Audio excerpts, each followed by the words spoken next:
Hello everybody, I'm munching on my peanut butter and jelly. I'm gonna go ahead and do my makeup for you guys. Drink some water, stay hydrated, and put on my Bioma toner. This helps me moisturize my face and not have it so dry before I take all my makeup on. And I'm sorry for the horrible angle. Jelly Pop Elf primer.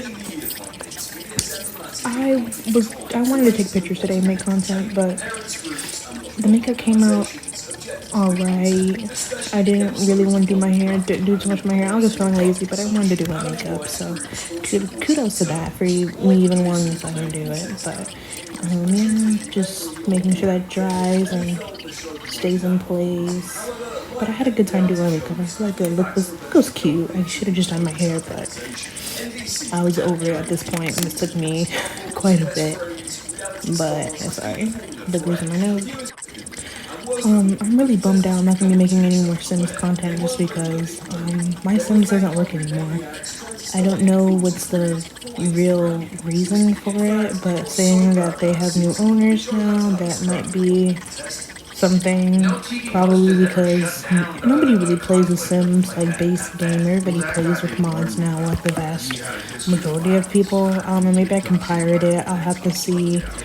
But it just sucks. It just sucks. I had so much good saved content there. I just deleted the game. I had so many mods, so many tuning, so many I had wicked rooms, all that. It was just a dream come true. Finally having a big, a good setup, and not being able to play anymore. So if you guys have any tips for that, let me know. I'm gonna try to do some research on it, but if it's just too much, I'm just not even gonna worry about it, honestly.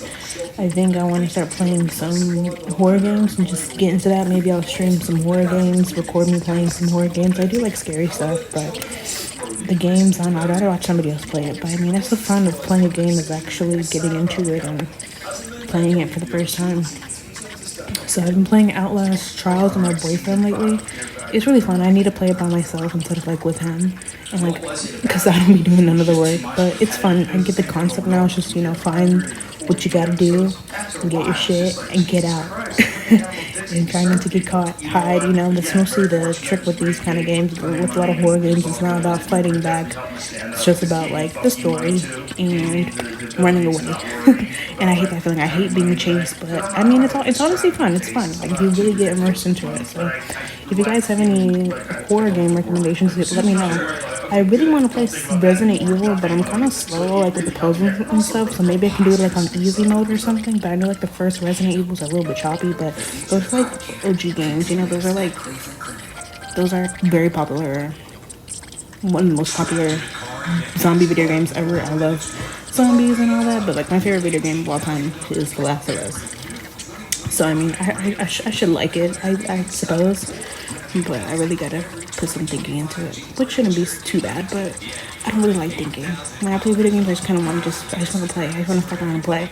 But I'm maturing, so maybe I need a good puzzle to get my mind going and rid all the brain rot. So I might do it. My boyfriend bought Outlast, but I was really scared to play it. But I think I'll just suck it up and play it, because it can't be that bad, right? But maybe I'll record me playing it.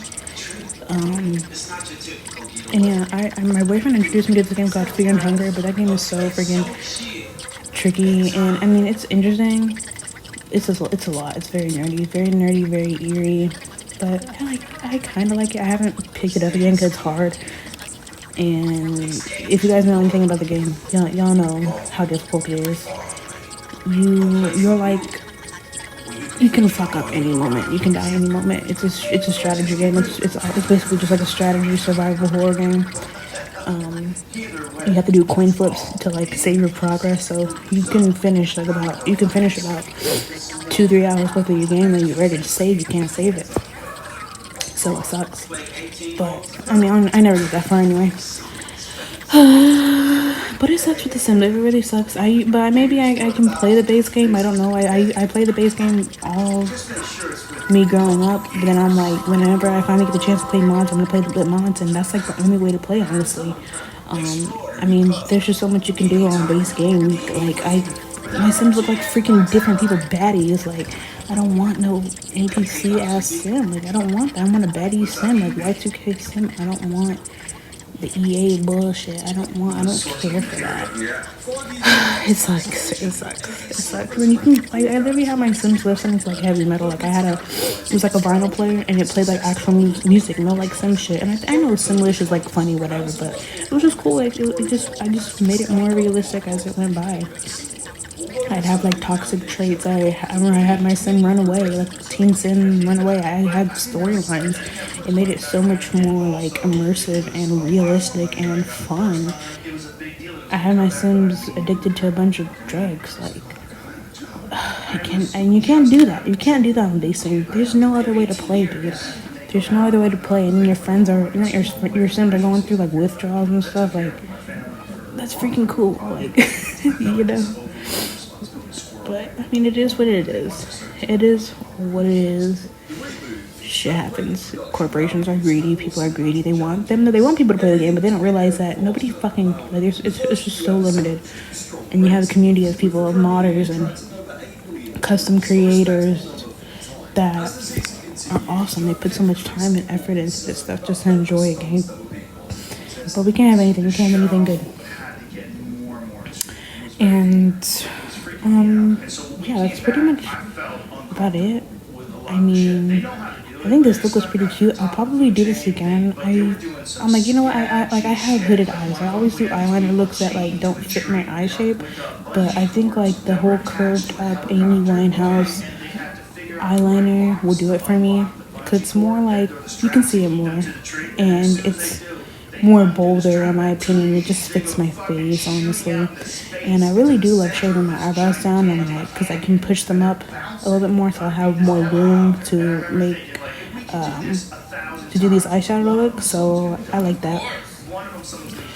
But yeah, I really like the way I did my eyeliner this time, so I'll probably do that more often. I want to experiment with eyeshadow more, but you know, I have to color coordinate when it comes to like my outfits and stuff, but it should be fun. I have so many eyeshadow palettes and I want to make use of them, but I really do like this blue. I really do like this blue. I'm going to pair it with a nice red lip. I'm sorry for the TikTok and the random shift in video. I record my lip combos on TikTok because I like doing lip combos. It's fun. I like watching them. I like watching myself do them. It's better than me watching somebody else. But yeah, I hope y'all enjoy that little bit at the end. Here I'm just pinning on my foundation. I use the Fit Me concealer. I've been using this concealer ever since I started wearing makeup. It's just very light. Never gave me any problems. Not too oily. You just have to make sure you bake. Baking is basically the foundation of the foundation. You are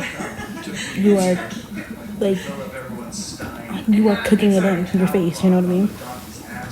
Because, I mean, you can use foundation, yeah, you can use a pressing powder, but when you bake, that'll make sure your face don't move. It might get a little oily throughout the day wherever you live. I live in Texas, so sometimes my makeup sweats off, but that's when you need the pressing powder. But the baking is gonna be your BFF. That's gonna hold you in place. But, and of course, a good setting spray. But baking is a very important part to locking your makeup in. And then the steps I proceed in after that. But I use a cheap baking powder. I use a cheap setting powder today because I bought it at DD's for like $2. And honestly, cheap makeup works just the same as expensive makeup. And I have like a mix of high-end products and cheap products. You just gotta know, sort of gotta know what you're buying. Some cheap brands have bad products. Some expensive brands have bad products. Some of them have good products. So it's really just about doing your research and just finding out what works with you. Like, see this contour stick that I use from Wet n Wild. It works amazing. I love using it. I'm sure there's another contour stick that I could get somewhere else, like expensive, whatever. But it's like the perfect shade for me, and it's cheap, so I can always have it and stock up on it whenever. So in case, like, I like to stock up on my makeup because I go through my makeup so much because I put so much on. Like, makeup is my work basically. When I do content, whatever, I'm having makeup on. And of course, it's a part of my daily life, so it's like I have to have backups for backups. I just don't like burning out. With the Wet n Wild, it's cheap, and I can have a bunch left over. But this stick is actually done like I panned it. So I mean, I do use my products. I do use it. I try to have a little mixture of like it's high end and like low end. So I just use the products. I just try to use the products that I like, honestly. So I'm trying to refrain from like buying anything new unless I need to. I'll have to buy a new contour stick because I'm done with this one. But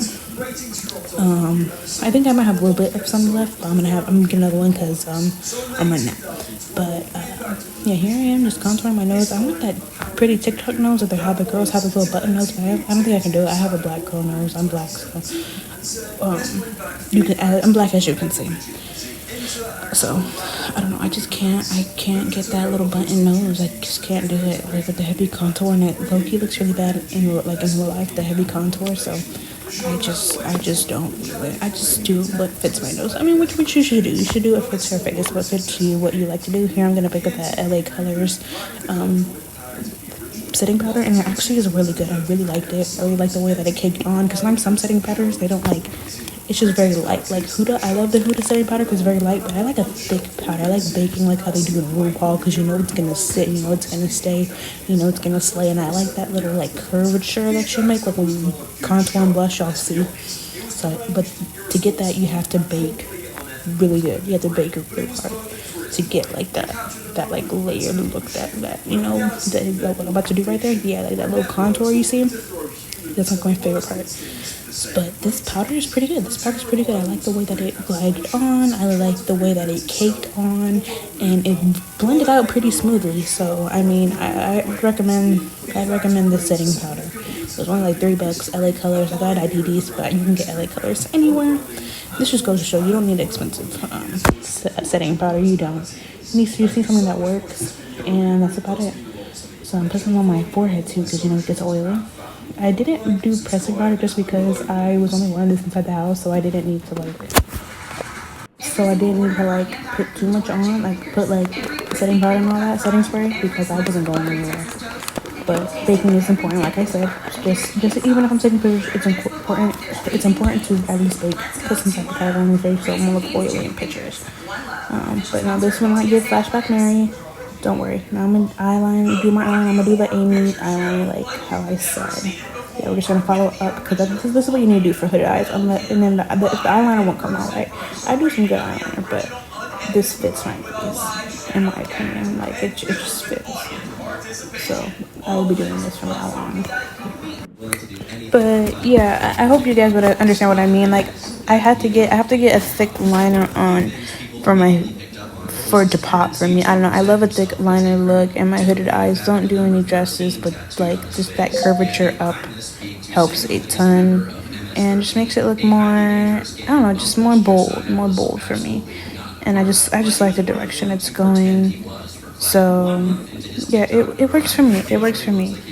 But I'm just tired. I'm not gonna do the puppy freaking eyeliner anymore. I'm just done. But this is cute. I like it. It's very cute. It's very cute. It's simple. Smacking on my gum. Curl my lashes. I'm gonna do my lashes now. I was eating like half the time of this. I didn't eat nothing. I ate like some eggs and a sandwich.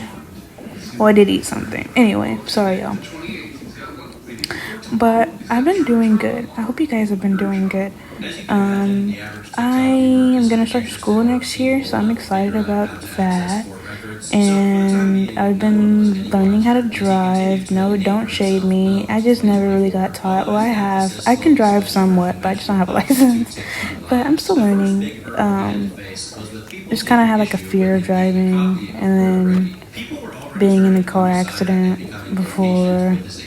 It just kind of sucks, but I'm learning, so I mean that's all that matters. I'm learning, and I'll get there eventually, but at least I'm doing it, and I'm taking the time to learn and be willing to learn. So that's a step forward in the right direction. And just been working too, making content, doing my thing, being awesome. That's all I've been really up to. I'm learning how to be kinder to myself, work out some more, wake up early, take the dogs on a walk, just kind of enjoy the day, you know, instead of just feeling miserable. I feel like that a lot, but there's a lot to be happy about. And you know, I kind of dread things because I'm like, oh, like I'm getting older, but I'm just 20. I just turned 20. I have a long life ahead of me, and I'm lucky to be blessed to do the things I love now. So I want to take advantage of that and look out for my future, look out for myself, because there's only one more place to go, and that's up. But I have to be willing to put that in myself. So I'm learning that healthy habits, working out, and all that. So yeah, stay documented with my journey about that. I want to try to hold myself accountable. I've been making healthier choices. I've lost some weight, eating healthier. So, and getting my 10 steps a day, 10,000 steps a day. Learning how to be present. That's another thing that I struggle with. It's just learning how to be present in the moment. It's so easy to have your mind drift off to other things, other places. The only thing you need to worry about is what you can control now and what you can do for the day.